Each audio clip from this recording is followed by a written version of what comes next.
Yeah, that's it. I saw that on Hello? I don't know. Yeah.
I bought my faucet, and it came with this an aerator. I go, and I'm reading. I never read directions. It said, if you don't want a light, put this aerator on. So the faucet lights up. It's time, gentlemen. I'm sorry. It's really nice. Yeah, there's a lot of things. I would like to call to order the Tuesday, August 5th, 2025 meeting of the Danville City Council. Madam Clerk, roll call to establish a quorum, please. Mayor Ricky Williams Jr., Present. Vice Mayor Eve Ludwig, Present. Alderman Ed Butler, Present. Carolyn Wands, Present. James Pichard, Present. Tom Hightower, Present. Barry Johnson, Present. Mike O'Kane, Here. Mike Poor, Present. Rick Streebing, Here. Sherry Pickering, Here. Trisha Teague, Jaleel Jones, Doug Arens, Here. John Cooper, Here. 12 present. 12 present. Madam Clerk, let the record reflect that Alderman Teague is excused because she is attending the Edgar Fellows this week. And I would like to congratulate her and Representative Schweizer for representing us, and I think this is the first time that Danville or Vermilion County has ever had two people at the same time. So really proud and honored to have both of them there representing us. At this time, we will have the invocation led by Alderman James Pichard, followed by the Pledge of Allegiance, led by Vice Mayor Ludwig. Please rise. Heavenly Father, we just so thankful to come before you again tonight, Lord, as we contemplate what's on our agenda tonight for this great city of Danville. Yes, We pray, Lord, that you would use our minds and our conscience to vote on the things that is primary, that's important. Of course, it's all important, but some more than others. But Lord, we just ask, Lord, that you would lead, guide, and direct this bunch of folks, Lord, as we come before you tonight, Lord. And we just give you all the praise and the honor and the glory for it all in Jesus' name. Amen. Amen.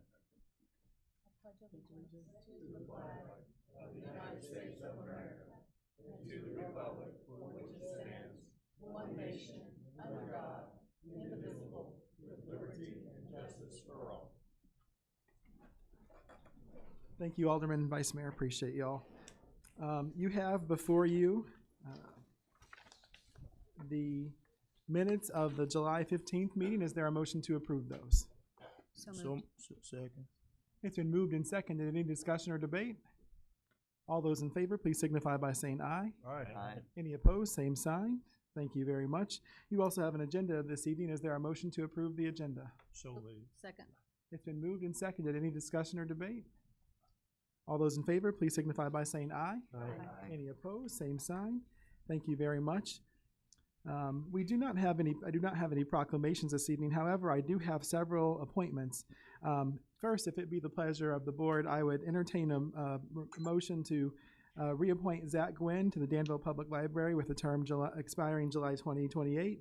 Also, Jane Andrews to the same board with the same appointment date, and Mrs. Marta Espino to the same board with the same expiring date. Is there a motion to concur with those appointments? So moved. Second. It's been moved and seconded. Is there any discussion or debate? Seeing none, all those in favor, please signify by saying aye. Aye. Any opposed, same sign. Thank you very much. All three of these individuals have served us really well, some for a long time, some for a moderate time, and some for a short time, but they've all done a great job. Mr. Gwynn also is very faithful to volunteer with us at a lot of our First Friday and other City of Danville events, so we really appreciate their support.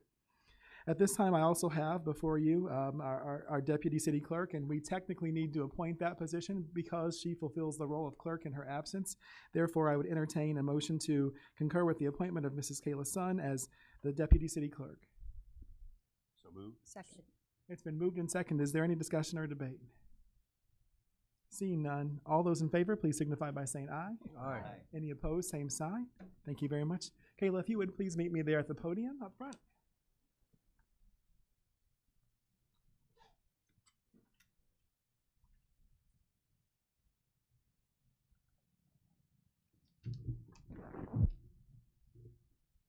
If you would, please raise your right hand and repeat after me. I, Kayla Sun, I, Kayla Sun, do solemnly swear or affirm do solemnly swear or affirm that I will support the Constitution that I will support the Constitution of the United States of the United States and of the state of Illinois, and of the state of Illinois, and that I will faithfully and impartially perform all the duties enjoined upon me as Deputy City Clerk of the City of Danville, County of Vermilion, State of Illinois, so help me God. Congratulations. Thank you. You're very welcome. You're just going to sign this, and then if you would like to say a few words, you're welcome to. Thank you, everyone, for the opportunity to serve the city of Danville.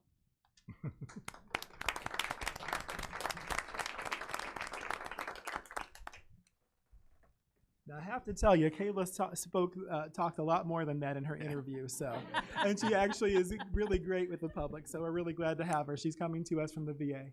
Yes, Mrs. Wands. My daughter, Karina, worked with Kayla at the VA, and she called me when she found out that she was leaving the VA, and she said, Mom, you're getting an excellent worker and a person that really is going to contribute a lot. So I just wanted to share that with everyone. Thank you. Amen. I do not have any. Are there any reports of boards, agencies, or commissions? A couple of announcements, unfortunately, a sad one and then some happy ones. For those of you who don't know, my uncle Gregory Grant, passed away this past week. He's technically my godfather and the father of my best friend, but I spent a lot of time at his house, probably as much at his growing up as I did my own. And it's hard in this world when when the people that have always taken care of you, you have to start taking care of them. So we will miss him greatly. The visitation is tomorrow at 11 a.m. for those of you who have asked at Community Church of God, followed by the funeral there at 12 p.m., and that's at 535 South Bowman Avenue. Just if you would please keep us all, especially his kids, in your prayers, because even though we're in our 40s, they're now orphans, and that's a hard thing, as many of you know. I also want to say that I'm very excited to have with us our new Human Relations Administrator, Mrs. Tasha Davis. She's hiding back there in the corner. Tasha, if you could just wave at everyone for us, please. We're so excited to have her with us. I think Kathy, our human resources and risk manager, is especially to have her here. She is highly credentialed. She has excellent character and work ethic, and I'm so glad to have her with us. I want to thank everyone who came out for our Science in the City event last week. We had a great time. We had hundreds, if not 1,000 people there. It was so crowded. And it's funny how different things appeal to different people, right? Because when Rihanna first told me about that, I was like, science? I'm like, I hate science personally. I appreciate the advantages of it, but I'm not good at it, right? So I'm like, who's going to come for that? She's like, oh, I think they'll come. And they came. It was a really awesome event. So I just want to thank Rihanna and her team and all of the volunteers who helped us make that happen, as well as our sponsors. Last, but certainly not least, so we have our police and firefighters who are always saving people's lives, but sometimes our other employees have to do so as well. Today, I'm really proud to have with us, if you see a lot of young faces in the back, I would just like to briefly introduce you to and welcome some of our team members. We have Jessica Lively, our wellness manager, as well as Abe and the rest of their staff. Team, if you all could just please stand and be recognized.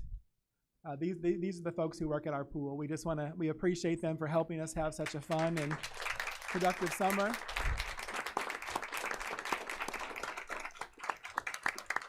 Thank you, guys. You can have a seat, y'all. Thank you. However, there's something particular that I want to share. This came from a member of our community named Linda Kraft. Linda's message said that she wanted to talk about our employees. She said that she went to the city's pool with her grandson a couple of weeks ago, and while she was there, she went down one of the slides. Somehow, as she exited the slide, she became disoriented under the water. Linda didn't know which way was up or down, and she kept trying to push up, but she was actually pushing herself down under the water. She said suddenly she felt two arms grab her, and in her panic, she initially started to fight because she thought that the person was pushing her down, not pulling her up, because she was so confused and disoriented. The lifeguard was able to get her head above water and helped her out of the pool. And she said several times she absolutely believes Caden Young saved her life. She was so appreciative of him and the other lifeguards on staff, and she wanted to make sure she told all of us. She said she feels he needs some kind of recognition for such a job well done. And Miss Linda also talked about how impressed she was by all of our lifeguards. Even though they are young, they never check their phones or chit-chatted with people. She said that they were laser focused on their areas of the pool, and she felt like her and her grandson were very safe with them, monitoring the pool with such diligence. So, Caden, if you could just please stand so we could recognize you as well.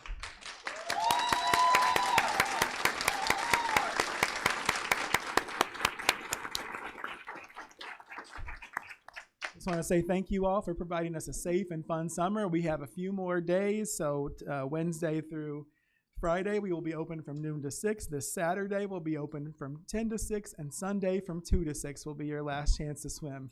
Some folks have asked, why do we close so early? As you can see, we have some awesome young people, many of whom are high school and college students, so when they go back to school, then we don't have that team to keep us as safe as we need to. So thank you guys again. Yes, Mr. Alderman Johnson. Yes, sir. I would be very remiss if I didn't say a little something about Caden. Caden, as all of you know, if you don't, you know it now. He's my grandson. I'm extremely proud of him, and not just in the pool, but all the things he do. So thank you, Caden. We appreciate you.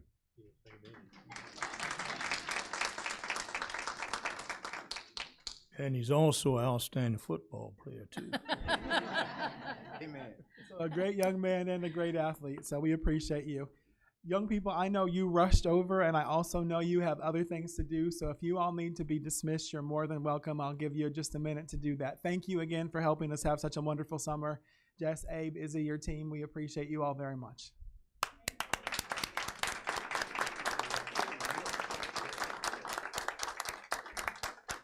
As they're departing, I also want to give a shout out to the Post 210, who also won the state championship this year, just recently, and so we plan to recognize them shortly as well.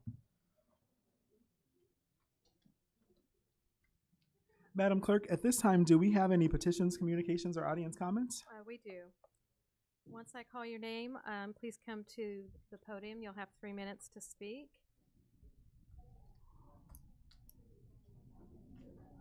Excuse me, I just need to get my card at the end time. Thank you.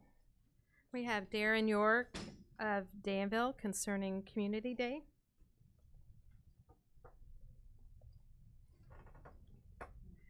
Okay, good evening, City Council and Mayor Williams.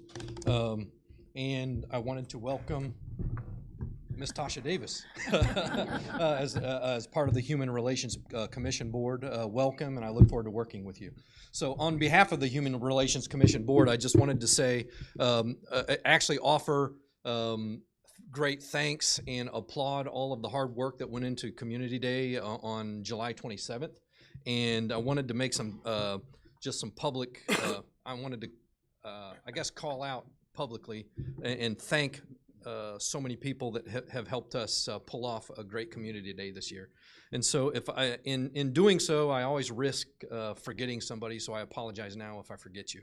But thank you to all the aldermen and alderwomen that came out and helped us. I mean, it was great to see you out there, and thank you all for your hard work, and Mayor as well. But I also wanted to give a special shout out to Rihanna Ollis as well as Heather Runyon for the organization and just the effort that they put into this Community Day. It was wonderful. And then Rihanna's sidekick, Tucker Dawson, played a great part, as well as Heather's entourage that she had with her, and especially her daughter Paisley, who was probably the supervisor of the whole event. So I also wanted to thank, Lindsay Franz from the Community Relations Coordinator, and she played a special role because she kept Alderman Cooper in line throughout the event. So, but also thank you, Chief Marcotte and Jack Pickering. He was there, and then Rachel Hahn for the time that she spent helping us out. And as part of the Human Relations Commission Board, Lester Potts was a key, a part of that, as well as Barb McCone and Felix Velasquez. And then also, I just wanted to thank Candy Foster did a great job with the music. And I also wanted to thank Ready Rental, Pepsi Cola, M&B Sound, Runnings, Tractor Supply, Danville Paper and Supply, Logan Appliance, Fat Man's Warehouse, South Street Saloon for all that they offered and provided for us to pull off this event. And again, thank you all for your help and encouragement, and I hope to see you out there again next year. Okay, thank you. Thank you, Chairman. I also want to just reiterate what Mr. York said. Thanks, a special thanks to Rihanna and Heather and all of the team, everyone who worked so hard to make that happen. It was a great day. It was so hot. We started out a little slow. I was worried, but then we had several hundred people come through, so we ended up having a great time. And I think the shade at Lincoln Park helped a lot. If we had been on that blacktop, we would have been dead, I think, downtown. So. I have Karen Schilt of Danville regarding homelessness.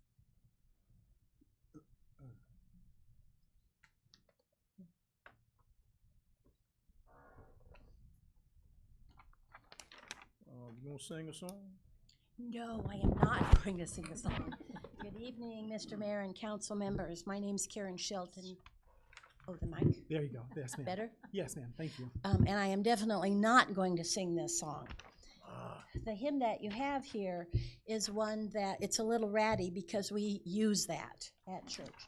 We believe these words and we love singing these words. And if you have a musician handy, it would be worth your while to have them play it for you because it is lovely.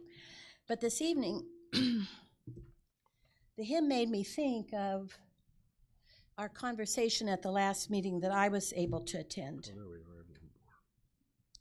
There was a discussion and action to deal with homelessness in our community, and I was impressed with the expertise and experiences of the people that work with that population.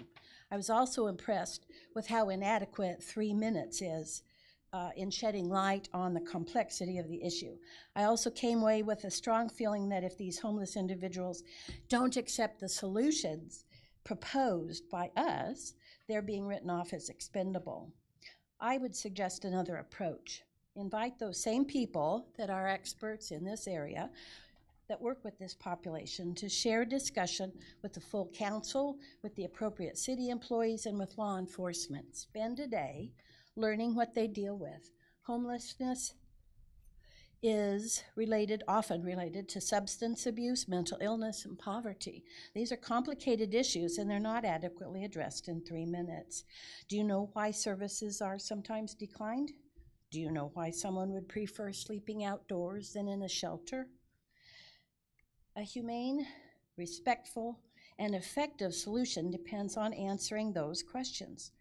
There's now an executive order from the federal government to make homelessness a crime. The camps being built with our tax dollars are not being filled with criminals. They're being filled with anyone non-white and anyone vulnerable. The homeless in our community are terribly vulnerable. Earlier this summer, I expressed concern over federal deportations. Mr. Mayor, you responded that I was probably okay, and the chief of police responded that he follows the law, but the law is changing daily, and executive orders are being followed whether they're laws or not. A culture is judged by how they treat the least of their citizens. I'm a woman, I'm old, I'm no longer employed, I have health issues. I am no longer contributing to this country's bottom line. I am becoming the least of them. You can see what's happening in this country, and whether Danville becomes a punitive, harsh community or a supportive and uplifting one depends on you. Please consider this issue in more depth. Thanks. Thank you, Mrs. Schilt. Sabrina Kelly regarding the 10 shared principles. Good evening. I want to first start by saying I apologize for the interruption. I'm not always great with formalities, so I apologize for that. I also want to say that I am not representing anyone or any entity other than myself and my own ideas and my own thoughts and opinions. Excuse me, sorry. It's okay. I interrupted you, so it's all right. You're fine. I actually set a folder for each person here with the 10 shared principles and the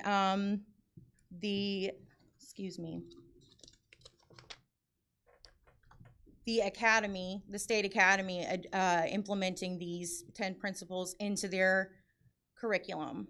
And when I first spoke to Chief Yates, I think over a year ago, I actually didn't even know about the 10 shared principles of the NAACP and the Chiefs Association. I learned about that through Sonia Massey, unfortunately.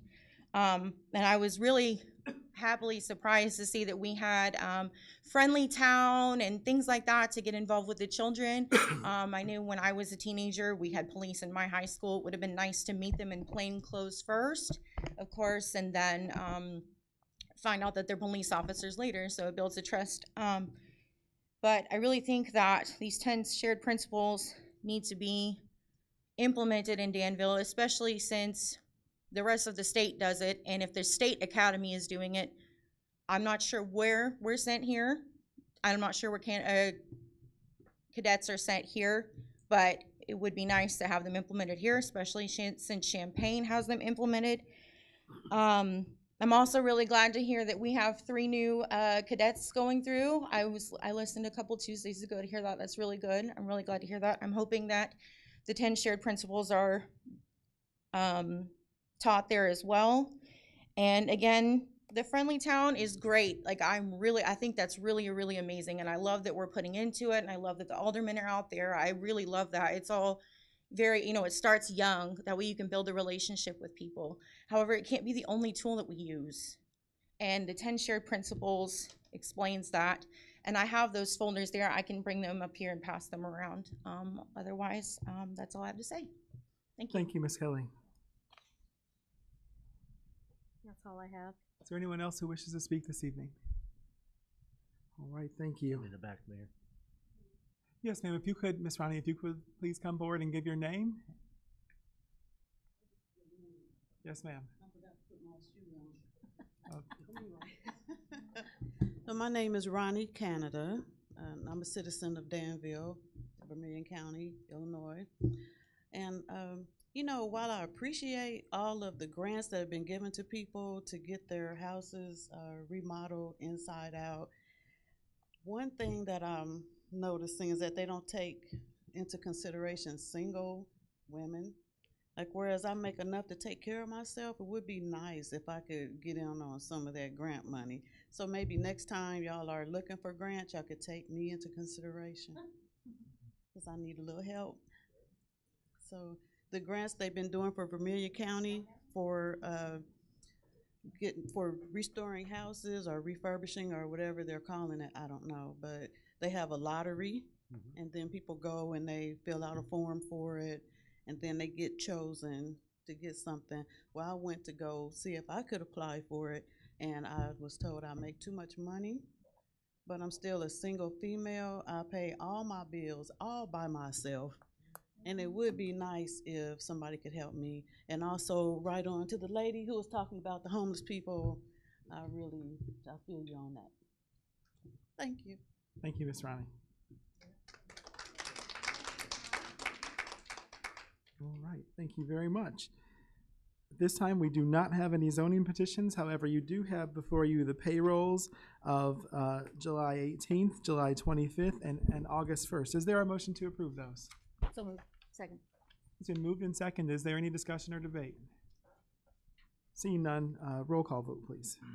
Alderman Butler, Yes. Wands, Pashard, Yes. Hightower, Yes. Johnson, Yes. O'Kane, Yes.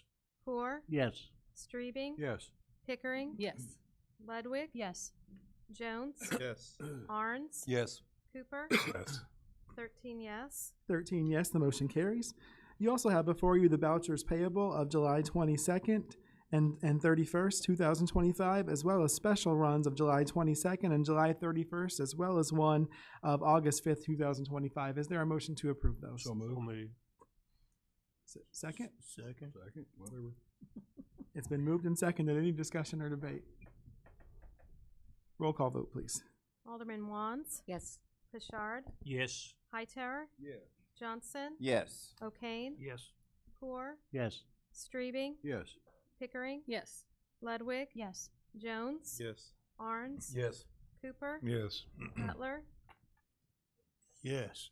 13 yes. 13 yes, the motion carries. At this time, we'll receive our Public Services Committee report. Chairman Streaming. All right, if nobody has a problem with this, I'd like to take 11A, B, and C. The resolutions, I believe, all have to deal with the same area. 11A is, anybody got a problem with taking all three of them together? Okay. 11A is an authorization of a 5-year agreement for broker services with Epic Insurance Brokers and Consultants. 11B is an authorization of 3-year agreement with the Wazoo for endpoint and cloud protection. And 11C is a resolution authorizing the upgrade to an enterprise license agreement for ESRI GIS software. Is there any questions on any one of 11A, B, or C? Oh, okay. I'll make a motion to approve and dispense with the reading and ask for your approval. I'll need a second, please. Second. I'm sorry. It's okay, Chair. Now, anybody have any questions on any of the three? If not, roll call, please. Alderman Pishard, Yes. Hightower, Johnson, Yes. O'Kane, Yes. Poor, Yes. Streebing, Yes. Pickering, Yes. Ludwig, Yes. Jones, Yes. Arns, Yes. Cooper, Yes. Butler, Yes. Wands, Yes. 13 yes. 13 yes, thank you. The motion carries. Puts us 11D. Have a resolution authorizing the purchase of a security camera system for the city of Danville Parks. I make the motion to approve and dispense with the reading and ask for approval. I'll need a second, please. Second. Is there any questions on 11D's resolution? Mike? Oh, go ahead. Just want to know who monitors it? Is there monitoring afterwards? And can the cameras actually see somebody? Because I know in the past we've had cameras and had problems, and you couldn't tell who it was 5 feet away from the camera. Okay, the first question was, will you be able to tell who it was on the camera? Or will it be clearer than previous cameras? This is a completely different type of camera and technology. And the answer to that is yes. They can see your button. Well, I just remember a couple years ago when my son was at Station 4 and the shots were out front, and it was kind of embarrassing that the cameras couldn't even tell. Whose cameras were? I'm sorry. Whose cameras were those? The cameras on Station 4. Okay, those are not the camera. It's been a few years ago. So Yeah. Hopefully they had changed, but yeah. And then who monitors? Am I hearing is something like my Ring doorbell? I can put it at something and it'll tell me that somebody's in the zone or something, or is it a different kind of system, or what is it? It will have several features, and that would be one of them. What's the other kind of? I mean, is it only an active officer going to have sight of this, or will there be people reviewing this daily, or? Well, a lot of the camera systems, there's two ways of looking at it. Some of it's reactive in investigations. Say if an event takes place and we're wanting to review different camera footage from different locations, that traditional method can be used.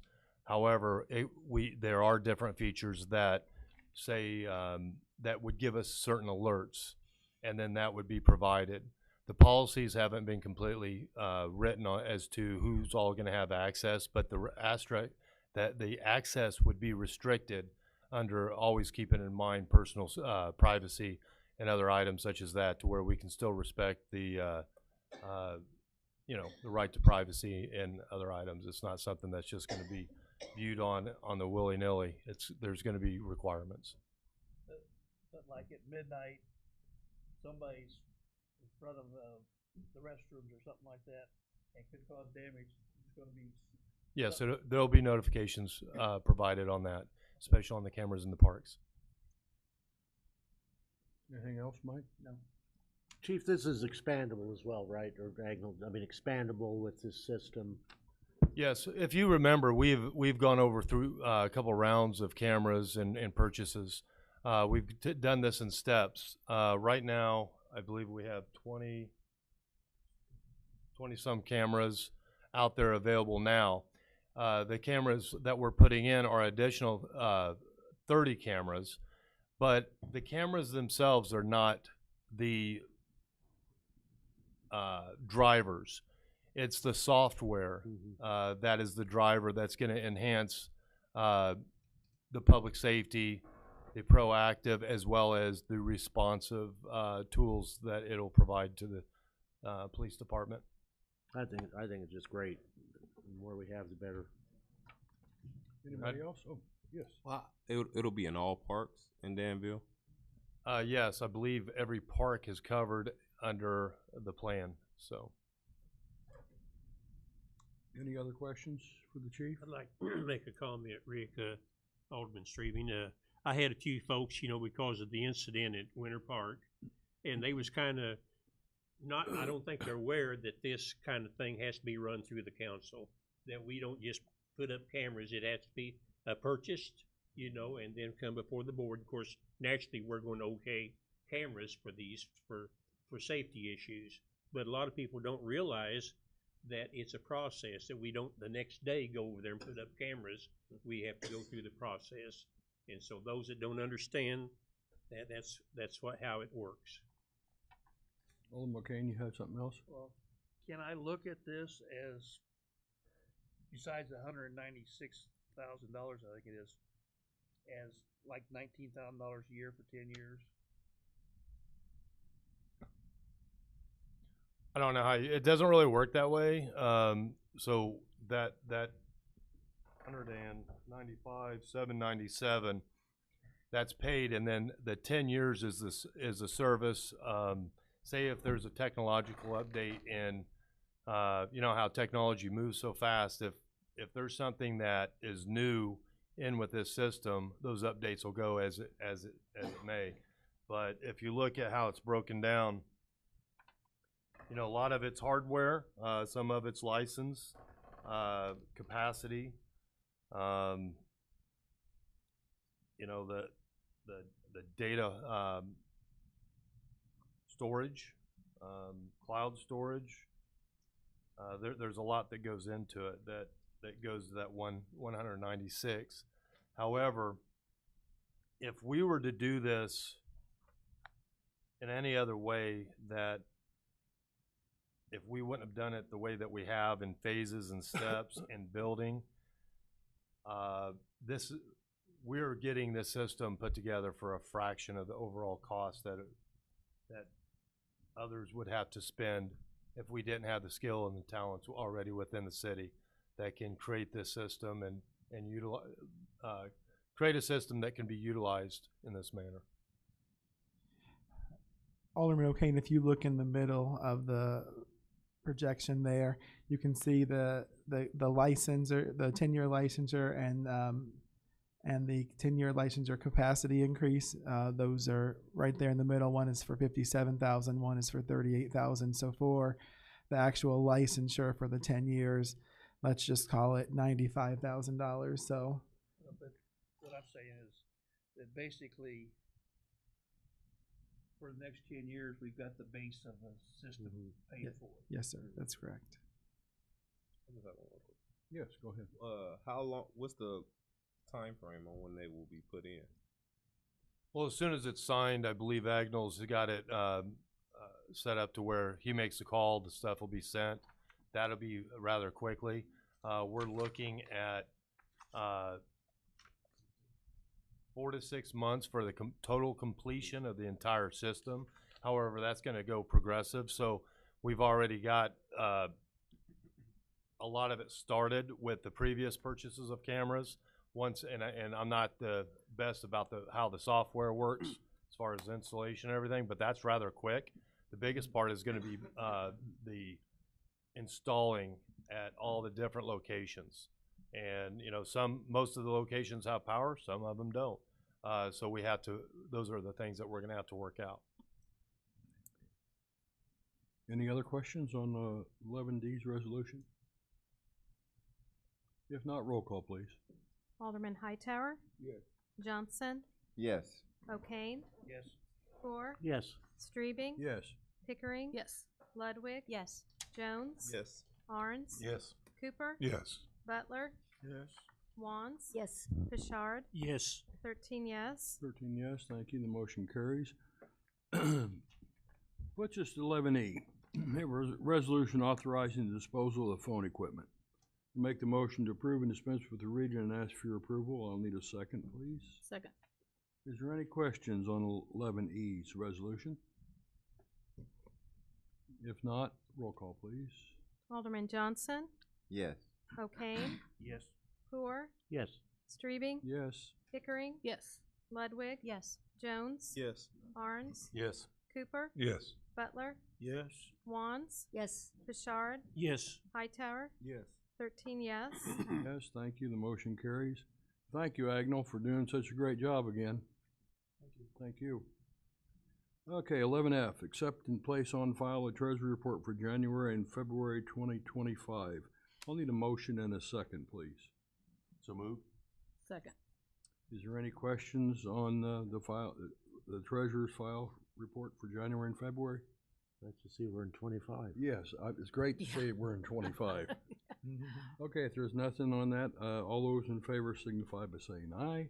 Aye. Opposed? The ayes have it. Thank you very much.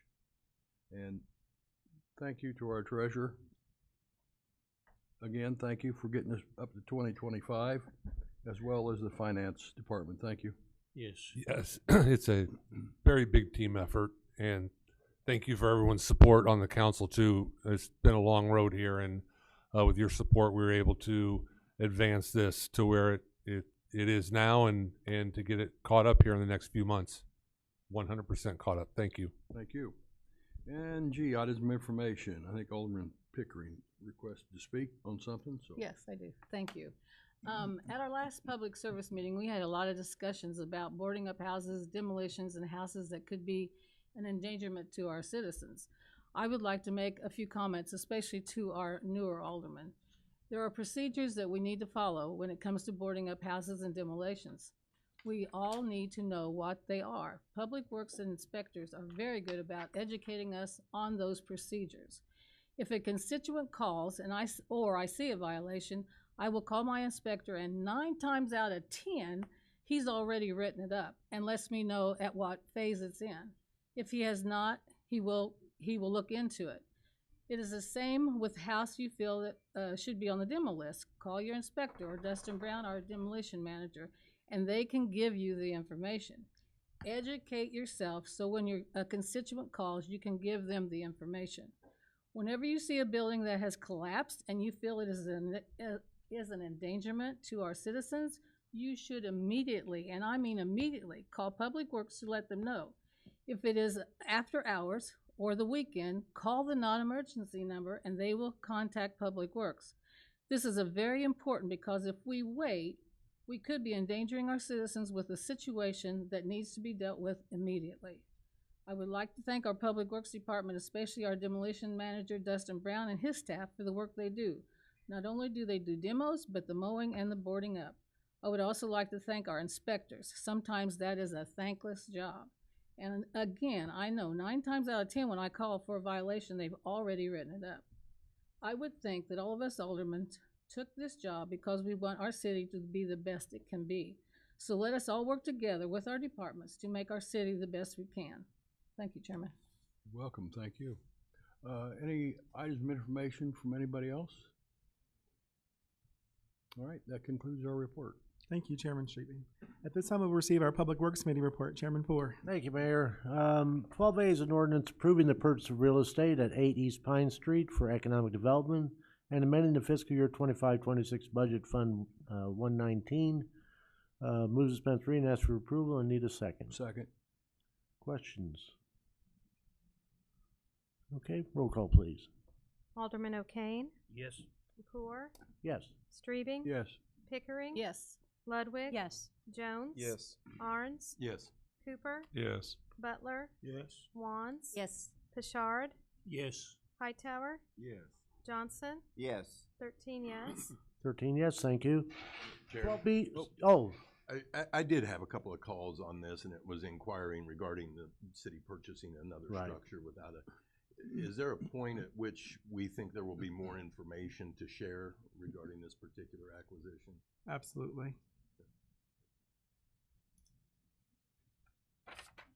Okay, 12B is a resolution approving the purchase and installation of a new engine for the transit bus. Elizabeth reading, that's for approval. Need a second. Second. Second.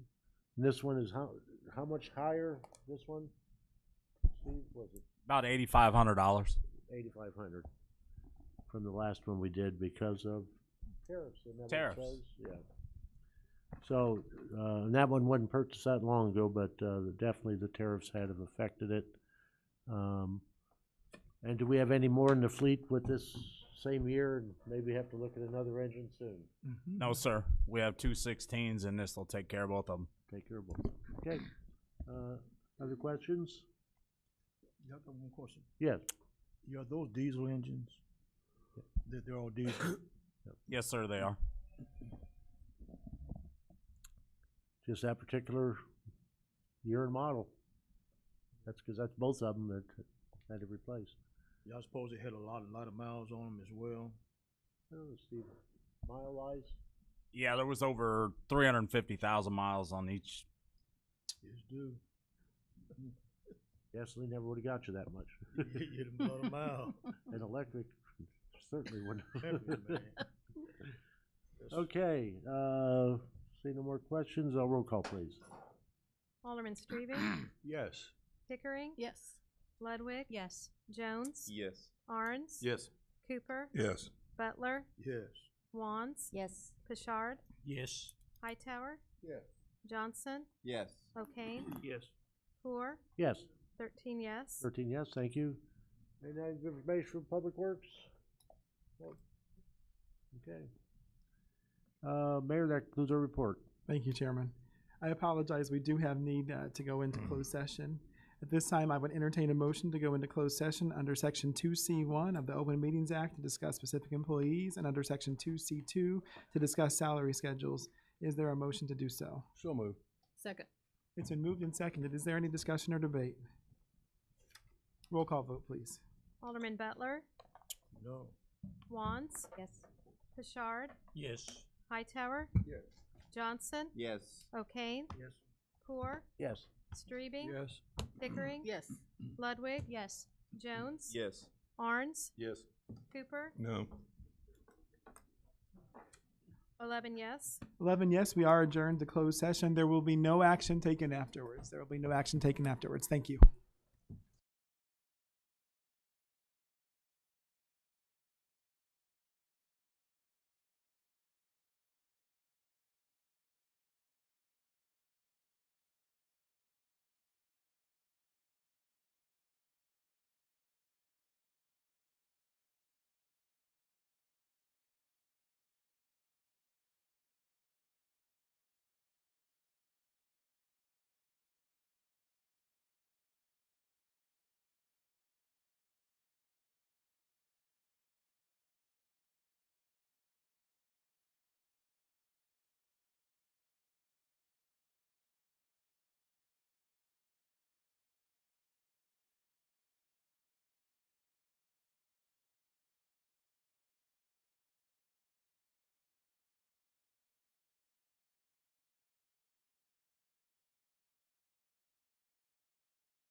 It's cold in there.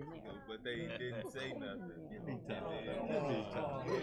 That is wrong. Security officer. You know, there's a lot of people Man, it's getting it again. I mean, They getting it a lot, yeah. you're hearing about a lot of it. Yeah. COVID again. Oh. At this time, I would entertain a motion to return to open session. So move. Second. It's been moved and seconded. All those in favor, please signify by saying aye. Aye. Any opposed, same sign. Are there any items of information for the good of the cause? Yes, Chairman Mr. Tor. Quinn, I mean, there were some things brought up tonight as far as the homeless and things. Have we thought about a commission or something to put together a group? I mean, I talked to Karen Schilt and Deanne Ryan that would be willing to serve on that and contact some of these people for ideas or anything. Here's the thing, and I mean no disrespect to anyone. I very much appreciate the great work that our folks are doing, such as the Dwelling Place and others in town. They step up, Serve Together and others. They've done a lot of things, but if we were to say that any of these folks were experts on homelessness, that would not be true. We've asked them flat out, well, what is your knowledge about this? What is your knowledge about that? And they will admittedly telling you that they don't really have extreme knowledge. They're just doing the very best that they can to help. What I would say, Chairman, is that we have a lot of great people in this town, and I'm really thankful for their willingness to help others. But as far as experts on homelessness, that we do not have. And it's no offense to anyone. I respect the mess out of everything that they do, but we don't have any experts on that. What I will tell you is that I talk to Brother Ewing almost weekly, the president of the of Danville Rescue. They still do not exceed those low double digits, so they've only had the most 10 or 11. So that means that they continue to be less than half full. So every time you see a man on the streets at night, I don't, Mrs. Schild is absolutely right, and I respect what she said. We don't know why, but I don't know if it's the city's role to provide counseling and. No, I'm not saying that. I know. I'm just saying, would we want any help looking into this further? That's all I'm asking. I mean, yes, Sherman. So we've had some people that have referred us to some experts outside of the city, and now that we have Ms. Davis on board, and our HR and risk manager can also focus some more, we will be reaching out to some of those folks for ideas. But as far as local experts, they're amazing. I appreciate them, but they are not experts. But we won't be arresting people and putting them in detention centers. We haven't had the first one, and no, but I mean, she's right. That was under the law. We have had a lot of referrals, and we've had some more some more successful referrals. For example, I met a gentleman. Well, I don't want to get in. No, there are some of us who give donations regularly of various kinds, and some of the folks that I have met that had been formerly there are in housing now. We've worked with Ms. Benson through the Housing Authority and others, and we've been able to get people into some housing through vouchers and such. So I appreciate their efforts. Yes, Alderman Arns. Well, Mayor, with given consideration, I'm obviously not familiar with who's doing what in those arenas, but for that reason, I intend to reach out to those individuals, and it does seem like it could benefit if the council was doing so in an organized fashion. Now, some of you that have been on here may already be up to speed on everything that's going on and needs to go on. But if there are others that want to join in on that, I do intend, now that I've got time, to be reaching out to those groups as well as the other groups that have asked to be met with regarding city business and how the city conducts its business. So, and just so you'll know, I have met with all those groups numerous times. Chief Yates has met with those groups numerous times. In fact, he meets with some of them quite regularly. And but we can certainly do more to make the council more aware of what they do. And then one other thing, I've been getting some calls and complaints about the number of panhandlers, McDonald's, Walmart, different things. Now it seems like that's increasing. I don't know. I said, well, maybe they are really hungry, but. So if they're constitutionally, the courts have ruled on this a number of times, and so unfortunately we're limited on what we can do. If they are on private property. Under the stoplight on the corner of Liberty and Vermillion. Under the stoplight at Newell or at Walmart and Route 1. It's. See them there all the If they're on private property, like for example, you had some individuals standing in the median as you leave Walmart, Chairman, on either side, or places like that, those folks can be removed. If they're on a public sidewalk or other things, I don't know that statutorily, unless they're being aggressive or creating some kind of disturbance constitutionally. I mean, they don't bother me. I just give them meal tickets. Here, go in. Here's a gift. Yes, Mrs. Wands. I've had some conversations with Chief Yates, and he has a very interesting outlook on this, and I would suggest that maybe we ought to hear from him at some point in time, if he'd be willing to do that.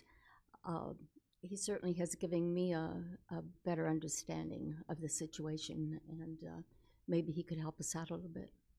Absolutely. I'll be happy to speak with Chief about that. So. Yes, Alderman Cooper. A couple of things. Dave, Rui, Breezy Tower, when will Main Street, you foresee Main Street being open all the way, and what's? During their loadout process, they requested that the lane that has been closed, for the last few years, they wanted to try to keep it closed. I understand why now when I see what they've got. So the way Breezy was laid out, the basement actually went underneath the sidewalk of Main Street. So we're right up on Main Street, so to open that lane. So basically until they get that backfilled, that lane will probably remain closed for safety. So when is the foreseeable end date on that? Is it still the 1st of September? That's what contractually what is Labor Day range. I don't know the exact date off the top of my head, but Labor Day range is the contract end date there. They're going to get all that brick wall and everything out, or are they going to leave it down in the basement area? Along the alley and along Main Street, the brick wall stays to ensure that we don't undermine the road. Okay, and they are going to backfill it and sod it. And then the next question I have, animal shelter. What's status of that? I mean, we're getting blamed for stuff that I don't think we should be, but that's. Well, there have been some assertions that aren't quite accurate, the chairman and I and some of our team have a meeting with Chairman Miller and some of his team. It's Thursday, isn't it? I think it's Thursday. I think it's next week, and so hopefully I'll have some more information for then. What I can tell you, one thing that is correct, and it's not just us, is that everyone, all the other municipalities as well, are underpaying them for the services they provided. You have to think our rates haven't gone up since 2014. Well, we know everything has gone up substantially, so we are going to have to expect an increase. We have a lot of details to work out yet. I just don't understand how the city of Danville can be blamed for some of the stuff that's going on out that animal shelter, and we have been. We can't. Well, just as those sometimes folks come and give public comments that aren't quite accurate, sometimes media provides comments that aren't accurate, and certainly we know the public can, due to lack of information, it's not a lack of caring or passion or anything like that, provide inaccurate commentary, and so all we can do is provide accurate commentary. And what I can tell you is that we do need to pay more, but it's not our fault. By law, the county is required to provide most of animal regulation things. The only reason why we pay them any more than anyone else, Alderman Cooper, is because we have leash laws, et cetera, that others don't, and they enforce those for us. That's the only reason why we pay anything more than these other municipalities do. Well, when you're in negotiation with the county, do the other communities in this county pay for that service too, or are we just a major contributor and they're just letting it go? So the other communities in the county don't have leash. Most of them don't have leash laws and things like that we do, that we're asking them to enforce.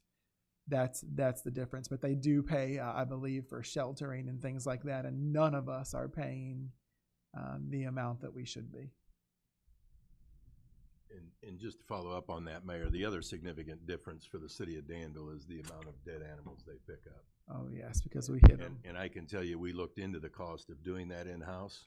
It would have cost more than the $125,000 we were paying the county. That's so Alderman it Ards was a correct. very generous contract to the city in those days, and it's not gone up. So that's certainly to be expected. Yeah, just like I told them in one of our meetings, I said, it's not our fault because you didn't raise the rates. It's not our fault at all. Because I know we're paying less, but am I supposed to go to you and say, I think I need to pay you more? No, you've been doing it for 5 or 6 years. That's your fault. But we don't have any say really in the operation. No. Right. Like We have no say hiring whatsoever. their directors or any of their board or any of Or their the employees. conditions of the facility or anything like that. That's completely the county. Yeah, that's, and we've been accused of some of that, and that's what sort of upsets me. Danville Scanner. Vermilion County Watchdogs, yes. Alderman Johnson. I have 3 questions that's totally different from, I'm digressing from the thing that's on the table now, but these are questions I need answered for me, being new. The first 2 questions I have, as I look through the agendas weekly, bi-weekly or whatever, I see 2 terms that I'm not familiar with. Yes, sir. And I'd like to be enlightened somewhat on what special run means and what community reinvestments mean as it relates to what we're doing here. Sure. Comptroller, do you want to answer that first one? So typically, payables go through taxes and we run payable checks once a week to pay the bills. But occasionally, there's something that has to be paid Right. prior. Is that what special, you're talking special runs? Are, Okay. something needs to be paid prior to the next council meeting, so, or before we do the next payables run. And so we'll want to do a special run to get those checks generated. Gotcha. Typically, I think this week we had a property purchase, so those we don't have until we know the closing date and the closing time, so we can run those. And we also had the checks for, issuance of liens. For utility funds, so that again, we have to file those at the county on a particular day. To We have to run expedite the that. checks separate. So special run is something that couldn't wait till the next payables back, and we had to cut it. Gotcha. And the other one was community reinvestment. Community reinvestment refers to a number of things. Some of it is demolition and blight reduction. Some of it is rehabbing of houses. Some of it is economic development. It's a host So of what is the reinvestment part of it? I mean, reinvestment is community getting reinvested? yes. So like when we're cleaning up neighborhoods by eliminating blight, when we're helping people restore their houses, when we're putting in new infrastructure or things for economic development. So I think of Alderman Johnson, most of the things that Mr. Cronk oversees generally come under that, as well as some infrastructure projects. Okay.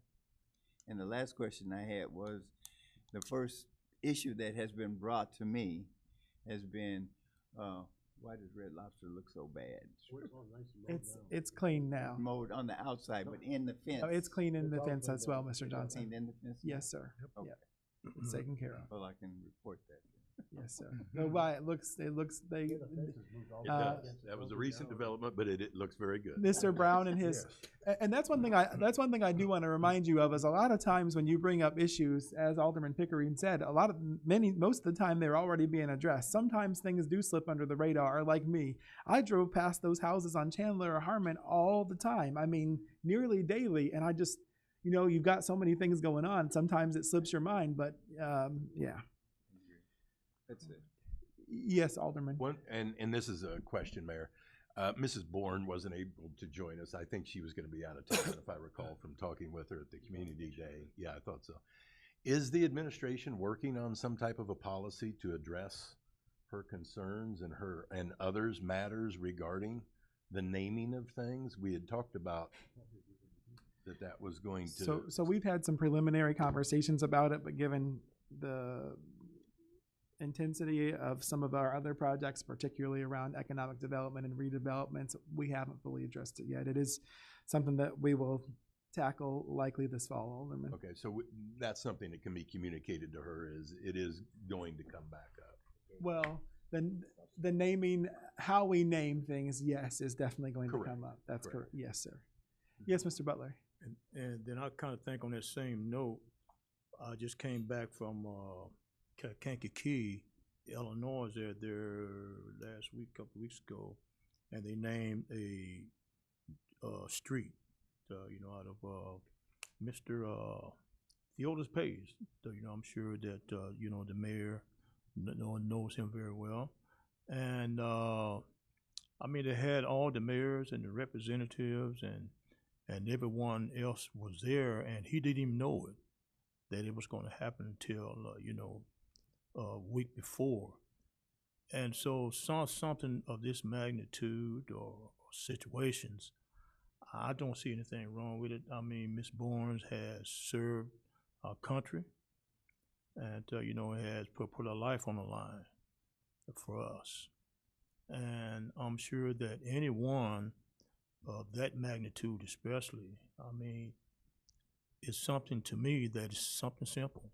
Why put a taxation on her when up north I know that she paying, like you said, big taxes up in that area. And so to just to name a street and nobody's not going to complain about it in the area, what's wrong with it? Both her neighbors are complaining. They are complaining. Yes, they are. And so does she know about that? They've had discussions. Yeah, okay, all right, All I'll then, say. in that case, we have to just explain to her that her neighbors are complaining. And then we move on. Because they have to go down the road to get in their property. Okay. And they don't Okay. want a gate across the road. Yeah, okay, and then I got to two other things here too as well. As some of you might know and some of you might not know, on this past Thursday, our young people had some great concerns, about our city. This is about the first time that I've seen young people come together at this magnitude. I know I gripe and complain, and my brother be out there with the gang groups and trying to get them to straighten out, call it OG and old man.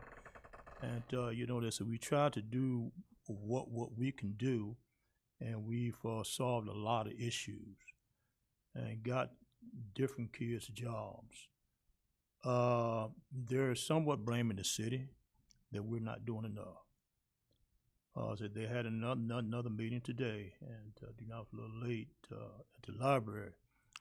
And so all those post-it notes there, I don't know if some of you were part of those post-it notes. And a lot of those pertain to the city, the police department, about having a relationship, that they don't feel safe. And so look for them to come to this council for help to save our city. Not by just, we creating or get more people to come and man the areas. They're looking for funding to where that they can help out these at-risk kids within our community. And that led me to the relationship. The relationship, they say that with the police and policemen is, that they're not friendly. I haven't been there to see it for myself, but I saw a film that was disturbing to me, to where that our policemen, they try to stop a guy from taking a video. I'm glad that these phones can video that because it tells the story. And how a young man was stopped. Oh, well, he had done parked at his house, but he was being followed, and had about 3 or 4 policemen surround the car, and then there was a sheriff as well to come to the little incident. And then the father was wanting to know why all this harassment, and then it kind of got out of hand. And it's very disturbing. And then to the fact that they handcuffed the father, and for just filming it, and he had to go to court. But the thing about it is that when they went to court, the judge said, "Why have y'all got this man in here? What has he done?" And so everybody did that they were dumbfounded. And so the assistant state's attorney said, "Hey, lock him up." Lock him up for what? The judge said. The man haven't done anything. I mean, so you have to see the film. And the body cameras, the policemen will probably show the same thing if it haven't been deleted. It was disturbing. The guy's not finished with it as well. Now, I say that to say this. I applaud this young lady. I've been there for the past 3 meetings that she's been here with these 10 sheriff principals. The president of the Chief Association has adopted these 10 principles. And a lot of cities has adopted these 10 principles. And so I've tried to get Danville to do it, and the mayor said that he didn't agree with some of them, and that we already got our laws. Now, in saying that, we already got our laws, can any of these aldermen tell me what are those laws? What are those rules that deals with the community? People, yeah, I know that yes, we got to obey the law of the land. We got to, stop when the police say stop or whatever. But these 10 principles is to build a relationship between the community. I don't care if you're black, white, Jew, Gentile, or whoever. It's just to build a relationship between the policemen, the city, and the community. And it's just a signed agreement between the NAACP and the 10 principles. It's coming down, and then when I saw that film, some of those rules were violated. We are sending our men to academy, teach them how to de-escalate situations. But on that film, I mean, it was orchestrated. So I can get you that film there, Mr. Mayor. There, I know you're going to probably disagree or whatever the case might be. I can probably get you to look at it as well and see what it says. I got totally confidence in our policemen that they're going to do the right thing. I truly do. They stopped me one night. And, I don't know what I did. They just said, "Hey, Mr. Butler, we just want to know if you was all right." Okay, now I've been driving like this all my life. And so, son, what you stopped me for? When they stopped me, they saw who I was. And I said, "Well, son, what you stopped me for?" "Oh, Mr. Butler, it was kind of raining and you kind of turned the corner and, I just want to see if you was all right." "I'm fine." And he moved on. And so stuff like this here, say we need to be vigilant. We need to be more cognitive of our actions and try our best to de-escalate a situation that let's not, try to make a impression on our people, because I tell you what, that now my people are hurting. Black African American people are hurting. I'm already going through this situation there with Mr. Randall. Yeah, with this, this traffic stop. Okay, now he said that I wasn't doing anything about it, the NAACP in Danville.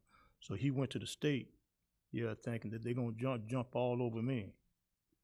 Okay, and so I'm somewhat disagreeable, yes, with what he done, because I want to get these guns off the street, is what I want to do, and then the majority of the ones is doing it is my people.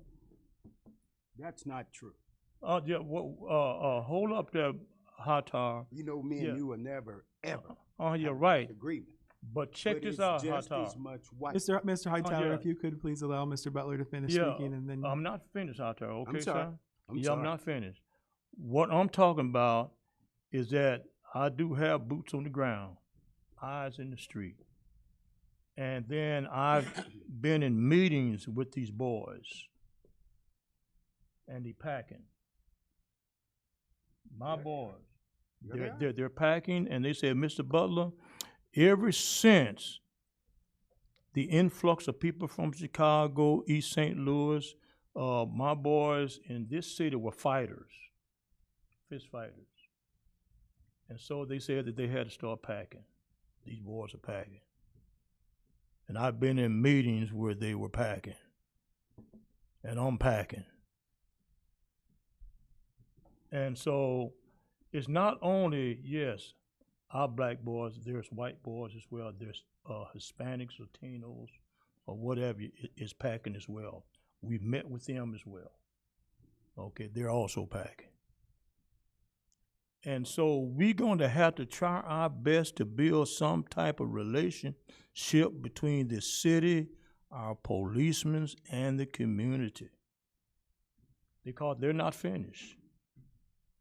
They're just getting started. Thank you. They're just getting started. So, Mr. Butler, have you had an opportunity to speak with Chief Yates about this incident that's so disturbing? Or any of his staff? No, I just found this out there, when was that? Sunday. Sunday, so in the 2 days between then and now, you hadn't had a chance to speak with them about it. And then since then, I've been out of town. And then he should already know about it because it was in the courts. This happened in April. And I'm just not finding out. It's been in the courts. Some of his officers were in the court as well. Right. And the judge himself asking Thank you.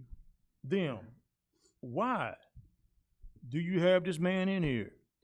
And none of them couldn't say a word about it. I mean, I don't know. But I guess all I would say It happened is, on Anderson Street. Right. All I would say is there's often two sides to every story. For example, recently there are some folks who made allegations that our police officers put their hands on them, that they were called all kinds of racial slurs and everything else. And really the only person that cussed anybody out or called anybody racial slurs was not the police officers. Are you referring and so to they me? may have been. I'm not speaking to you. No, Hightower, he's not. I'm not, Mr. Hightower. I'm not speaking to you right now. Yeah. Please, I have the floor. Oh, I'm sure you do. Anyways, the bottom line is all I'm getting at is there's often multiple perspectives. Mm-hmm. And I can't tell you how many times I've been called with somebody very upset or angry about something. And then I look into it and I watch the police cameras and I get more information and I find out more evidence. And not everything that was told was all cracked up to be, and not even everything that I saw from a cell phone, because sometimes what you see from a cell phone doesn't get everything. Now, I'm not going to say that police never do anything bad. That's not the case. But one of the things I can tell you that I hear from black people is that they appreciate the way the police interact with them, that it's much better than it has been in a long time. And so I guess one thing that I just want to say to all of the aldermen is that I think is very important is that if you have, especially those of you who are people of faith, right? What does the scripture say? If you have aught you're with your brother, you're to go to him and him alone and then talk it out. And then if you can't go work it out, then you get a witness. And then if you can't work it out, then you still go to the authorities. And what I feel like I've seen happening around this dais at times is that we skip those steps. And when we skip those steps, it undermines people's confidence in the police, it undermines people's confidence in public works, it undermines people's confidence in finance, or whoever those comments are thrown out about. Because people can come and say anything. They can show you one side of anything, and it may not be the full picture or the truth. So I guess what I want to say is I really hope that we will all, some time ago, not long ago, and maybe we need to bring those out publicly, we had almost 30 statements from our staff about how they felt they were disrespected or mistreated. Not by any of the new aldermen, so not by Alderman Jones, Arons, Hightower, or Mr. Johnson, because you all weren't here, but some of the other aldermen. And I think we need to make sure that we talk to each other and give one another the benefit of the doubt. So, I understand that you've been gone, but I would think that would be a matter to talk about with Chief Yates first. The second thing that I would say is I attended that same meeting that you did, and I would say that 90% of the people in the audience were the adults, but there were young people there and they led the way. Now, what I heard from those young people and what I saw reported from multiple people is that the young people said, we have to stop doing this. We are killing each other. We are causing the problems. We are making things unsafe. They didn't say the police. They didn't say the city. There was one young lady that said that she felt like the city could do more, that maybe we weren't taking it seriously enough. Everyone else said, this is an us problem. Right. There were hundreds of people there, and nobody told us yet who killed Anaya. There were hundreds of us, not the popo, not the white man, not anybody else, us, primarily young black people, and no one has said a word. Right. So they didn't say that the police were the issue. They didn't say the city of Danville was the issue or that they didn't feel respected or supported by us. They said, we need to stop doing this. And also, one young lady said we could use some more support from the city. So I'm not saying that we don't need to look into it. We've talked about having apprenticeship programs, internship programs. We're looking into, our grants administrator is looking into applying for a grant this next year to provide internships and work opportunities for our youth in the city of Danville. So there are things that we're already working on. But you know me, you've known me a long time. I don't like to do things decently, and I like to do things decently in order. So I'm not going to bring it to you before it's ready, before I have all the information and before we have a plan, right? As far as the 10 principles, you and I have talked about that a couple of times. There are a couple of them that I don't agree with because when you look into them further, they mean more than what they say on the surface level. And I will never say that just because Champaign or the state does something we should, because quite frankly, the state is in a hot mess. And Champaign has as much crime or more crime than we do. I mean, you can't even go to the mall there without getting shot half the time. I've had people in Danville shopping told me, I feel safer here shopping, even though there's less shopping because of all the stuff that happens over there. So before we're quick to model ourselves after anyone else, we need to be careful. I'll also give another example. You've seen this meme going around Facebook, and it was mentioned a little bit because it was pushed by a particular adult at this agenda. Oh, what about Baltimore? Their crime is down by 60-some%. Guess what? I'm a numbers man too, much like Alderman Teague. So I did a little bit of research, and you know what? That number only represents a reduction in homicides from the first 6 months of this year compared to the first 6 months of last year. Their overall crime is not down. So many of their other crime statistics are not down, whereas our overall crime stats, our violent crime across the 5-year period is down 59.5%, not just in one category, amongst all of the violent crime categories. So I say all that to say, although we aren't perfect and we certainly have some more to do, Chief Yates and his team have done a hell of a fine job. Mm-hmm. They have a good relationship with most of the community. That's why people support them so much. Mm-hmm. And 95% of what I have heard alleged against them, when I look at the body cameras, when I talk to people, it's false. So I think we have to, it's critical that we, as leaders of this community, rely on facts, that we communicate with one another and we trust our team until they show us they can't be trusted. You just said, I trust the police. They've treated me well. I've talked to you privately about this when I came to tour the Three Kings of Peace Center recently. You told me what a great job our police are doing and getting out the job. So this is, what I'm hearing tonight is a little bit surprising considering our previous conversations, and also that, you know, you didn't give Chief Yates a chance to talk about this at all. You just blurted it out in this meeting as if it's facts when it may not be. And not just you, Mr. Butler, but any of us. We have to make sure that we come with facts, because if we don't, if the people don't trust the police because of things we say here, when we ask them to say something, they're going to tell us to go to you know where. And one of the main reasons two main reasons we're solving this crime nowadays, is we have these cameras that help us have undisputable evidence, and because people trust the police and they are saying something to them, which leads us to be able to arrest these thugs who are ruining our community. Yeah, right. And that's what I said about when I left the meeting today. We all were sitting in different groups, and the kids had those notes. And as they were putting those notes in place, then they were saying different things about different people. So what I'm saying is that a lot of kids has different feelings, different ideas, and to the fact that they're going to get their ideas there together, a plan, and then they're going to come to the different leaders and bring us to the table. express our feeling as a whole. That's good. Okay, so that we can deal with the issues that we have in our city. And, and God knows, I mean, that we talked to McCord, and they said that, hey, set up these traffic stops. And they tell us, no, we can't do that. I mean, set them up there, stop them. And so they said, no, Mr. But we can't break the law. Yeah, because we want to try to get these guns off the street and, so that we can save our city. And I don't care who you stop. I know that's how you feel. I appreciate that. Alderwoman Wands? I would just like to ask Mr. Butler, Alderman Butler, how many hours have you rode with the police?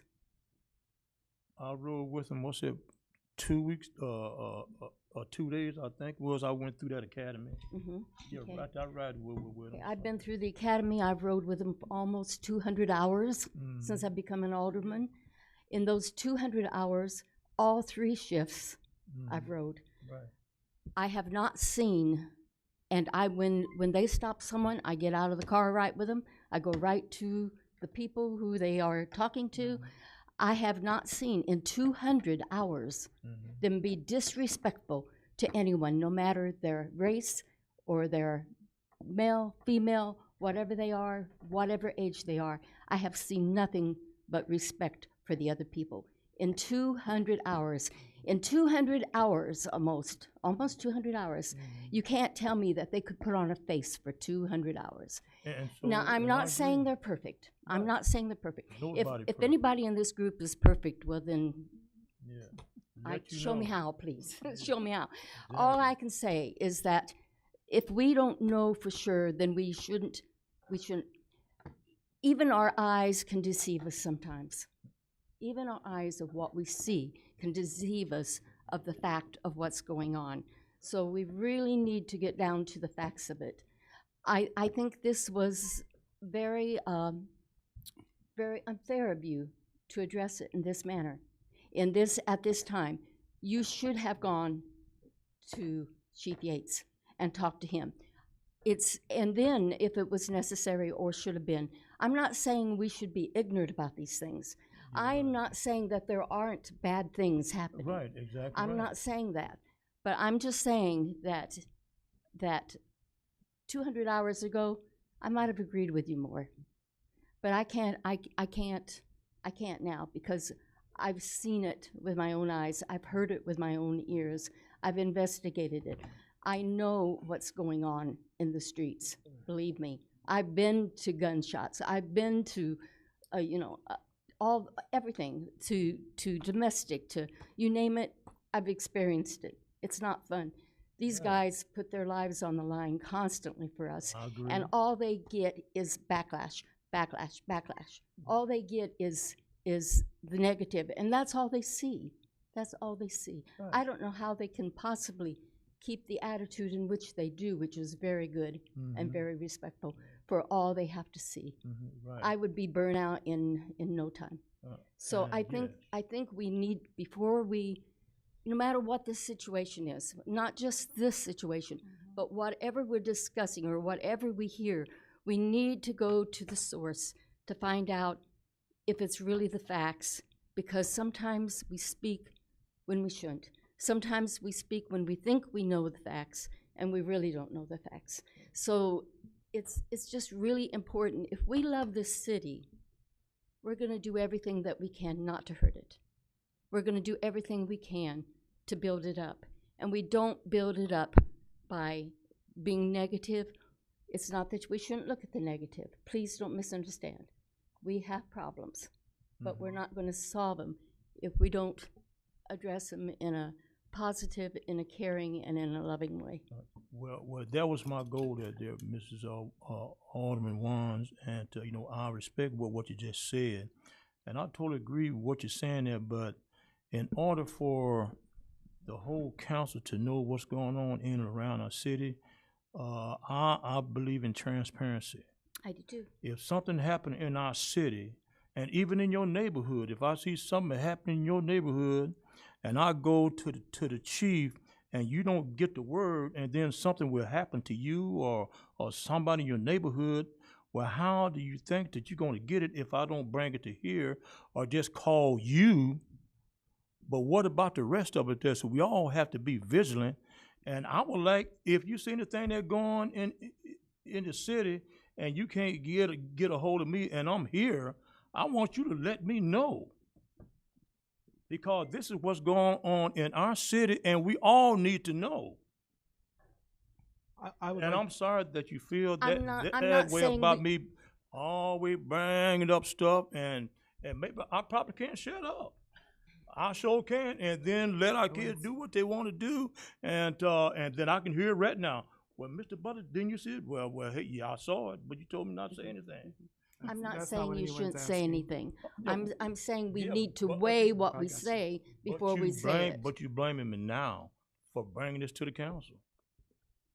Yes, because you didn't take it to the chief first, and that's all that I'm asking is that I want to really commend our new alderman, Alderman Jones and Alderman Arons. I really appreciate the things that you have brought to our attention that need addressed.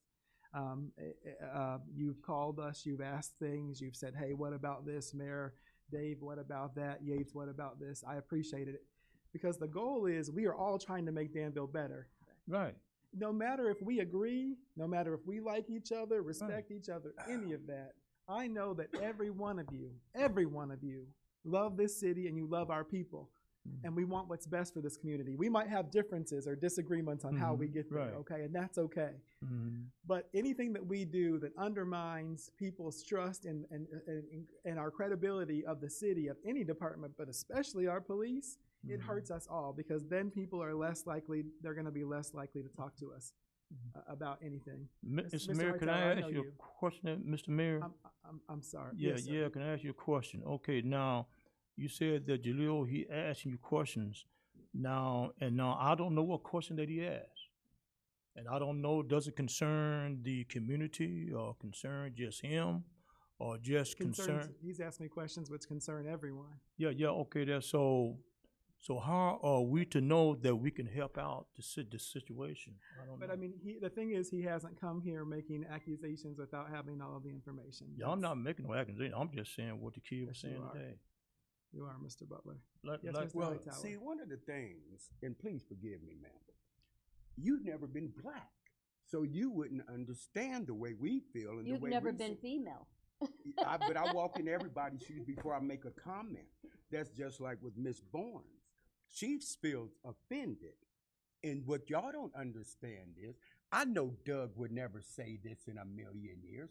Miss Barnes and her family's under the impression that Doug, he made a statement like something about money being involved or something like that. And now they're thinking that Doug's trying to get the city to bribe them, different things like that.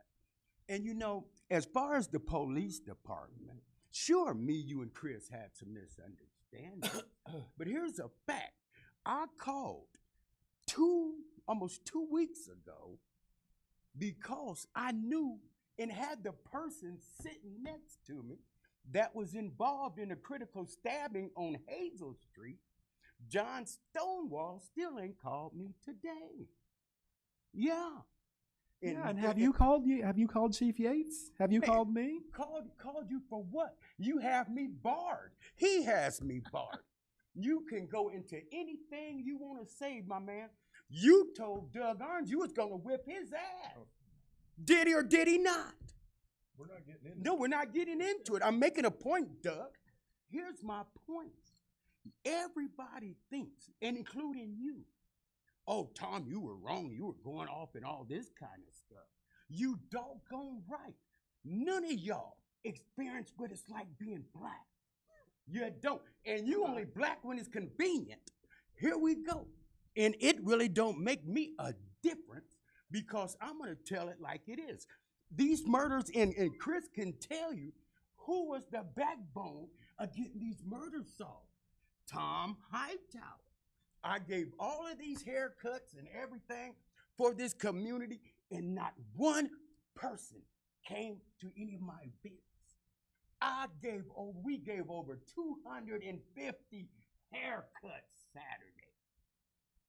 Clothes, brand new shoes, everything. And I've been You there see- every year except for not this there year. yet, Every year except for this year I've been there. I was with my Hold on. every year I was with Hold my on, family. I'm talking. Did you forget I seen you come in there and get 3 pieces of pizza and walk out that door? Don't tell me you quick to call everybody a lie. You told Doug he's a lie. You gonna tell me I'm a lie. Then you gonna send me a video on Facebook about how I cussed you and Chris out. And you cussed like hell. You cussed Dr. Natko. When you were alderman, how many people did you cuss out? How many? How many? You can't even answer. You can't even answer. I've never threatened anybody. You have me barred, and I can't even do my job efficiently. Chris Yates don't call you back. And asking Leon, I'm still waiting on my satisfaction of lien or whatever you had against me. I still haven't got anything back on that. Everybody here assumes that I'm a troublemaker. But I ask you one question. Who on this council does as much for the city as me out of their own pocket? I asked you and Miss Alice for a turkey because I feed 500 people on Thanksgiving. You said they didn't have any money. You said I didn't send you an email. Now on that, you're a liar. Motion to adjourn. That's one thing. There's been a motion to adjourn. Is there a second? Second. That's fine. All those in favor, please signify by saying Tom aye. has something to Any say, it's opposed, time to go. same sign. It's We are cool. adjourned. It's cool. But I know how I think. And you know